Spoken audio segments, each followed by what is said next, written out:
स्वागत है आप सभी का बचपन की कहानियों में।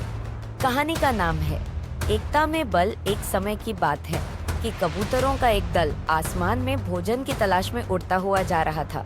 गलती से वह दल भटककर ऐसे प्रदेश के ऊपर से गुजरा जहां भयंकर अकाल पड़ा था। कबूतरों का सरदार चिंतित था। कबूतरों के शरीर की शक्ति समाप्त होती जा रही थी। शीघ्र ही कुछ दाना मिलना जरूरी था। दल का युवा कबूतर सबसे नीचे उड़ रहा था। भोजन नजर आने पर उसे ही बाकी दल को सूचित करना था। बहुत समय उड़ने के बाद कहीं वह सूखाग्रस्त क्षेत्र से बाहर आया। नीचे हरियाली नजर आने लगी तो भोजन मिलने की उम्मीद बनी। युवा कबूतर और नीचे उड़ान भरने लगा। तभी उसे नीचे खेत में बहुत सारा अन्न बिखरा नजर आया। चाचा, नीचे एक खेत में बहुत सारा दाना बिखरा पड़ा है, हम सबका पेट भर जाएगा। सरदार ने सूचना पाते ही कबूतरों को नीचे उतरकर खेत में बिखरा दाना चुनने का आदेश दिया। सारा दल नीचे उतरा और दाना चुनने लगा। वास्तव में वह दाना पक्षी पकड़ने वाले एक बंदे ने बिखेर रखा था। ऊपर पेड़ पर तना था उसका जाल। जैसे ही कबूतर दल दाना चुगने लगा, जाल उन पर आ गिरा। सारे कबूतर फंस गए। कबूतरों के सरदार ने माथा पीटा। ओह, यह तो हमें फंसाने के लिए फैलाया गया जाल था। भूख ने मेरी अक्ल पर पर्दा डाल दिया था।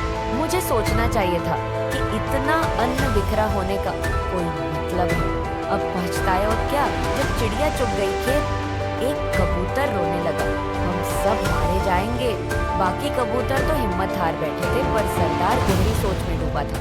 एकाएक उसने कहा, सुनो, जाल मजबूत है या ठीक है, पर इसमें इतनी भी शक्ति नहीं कि एकता की शक्ति को हरा सके। हम अपनी सारी शक्ति को जोड़े तो मौत के मुंह में जाने से बच सकते हैं। युवा कबूतर फड़फड़ाया। चाचा, साफ साफ बताओ तुम क्या कहना चाहते हो। जाल ने हमें तोड़ रखा है, शक्ति कैसे जोड़े? सरदार बोला, तुम सब चोंच से जाल को पकड़ो, फिर जब मैं पुर्र कहूँ तो एक साथ जोर लगाकर उड़ना। सबने ऐसा ही किया। तभी जाल बिछाने वाला बहेलिया माता नजर आया। जाल में कबूतर को फंसा दे उसकी आंखें चमकी। हाथ में पकड़ा डंडा उसने मजबूती से पकड़ा। वह जाल की ओर दौड़ा।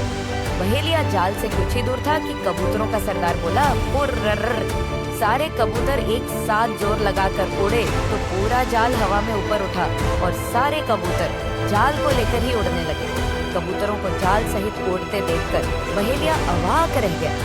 कुछ संभला तो जाल के पीछे दौड़ने लगा। कबूतर सरदार ने बहेलिया को नीचे जाल के पीछे दौड़ते पाया तो उसका इरादा समझ गया। सरदार भी जानता था कि अधिक देर तक कबूतर दल के लिए जाल सहित उड़ते रहना संभव न होगा, पर सरदार के पास इसका उपाय था। निकट ही एक पहाड़ी पर बिल बनाकर उसका एक चूहा मित्र रहता था। सरदार ने कबूतरों को तेजी से उस पहाड़ी की ओर उड़ने का आदेश दिया। पहाड़ी पर पहुंचते ही सरदार का संकेत पाकर जाल समेत कबूतर चूहे के बिल के निकट उतरे। सरदार ने मित्र चूहे को आवाज दी। सरदार ने संक्षेप में चूहे को सारी घटना बताई और जाल काटकर उन्हें आजाद करने के लिए कहा। कुछ ही देर में चूहे ने वह जाल काट दिया। सरदार ने अपने मित्र चूहे को धन्यवाद दिया और सारा कबूतर दल आकाश की ओर आजादी की उड़ान भरने लगा। यदि आपको कहानी पसंद आई हो तो कृपया लाइक, शेयर, कमेंट और सब्सक्राइब करना न भूलें। मिलते हैं अगले कहानी में।